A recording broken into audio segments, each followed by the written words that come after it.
Hello नमस्कार सबैजनालाई मेरो नयाँ व्लगमा स्वागत छ। तपाईहरु सन्चै हुनुहुन्छ होला।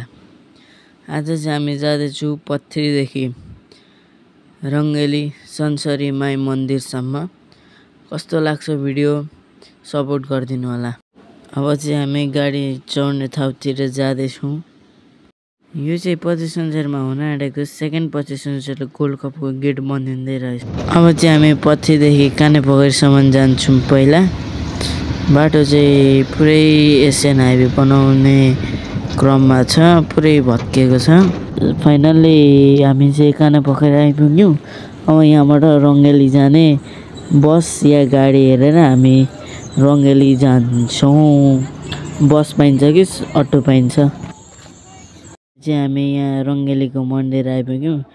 अटो पनि भिड थियो, प्याक थियो, केही खिच्न पाइएन। अब फर्किँदा खिच्ने।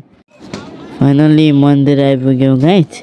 अब यहाँबाट हामी पूजाको सामग्री किन्छौँ, त्यसपछि हामी मन्दिर छिर्छौँ यसो पूजा गर्ने सामान किनेर। यो मन्दिर चाहिँ अरू बेला प्याक हुन्थ्यो अरे, आज चाहिँ प्याक छैन रहेछ त्यति साह्रो। यहाँ अहिले चाहिँ खुल्ला छ। अरू बेला चाहिँ प्याक हुन्थ्यो अरे, छठले गरेर होला सायद यो खुल्ला भएको चाहिँ। भक्तजनहरू यहाँ नाच्दै हुनुहुन्छ। गाइज भिडियो कस्तो लाग्यो कमेन्टमा भनिदिनु होला। लाइक सेयर सब्सक्राइब पनि गरिदिनु होला। यो ट्याक्कै रङ्गेली बजार बिचको महाकालीको मन्दिर है गाइज। गाडी पाएन गाइजहरू, अब सफारीमै घर लाग्दिएको।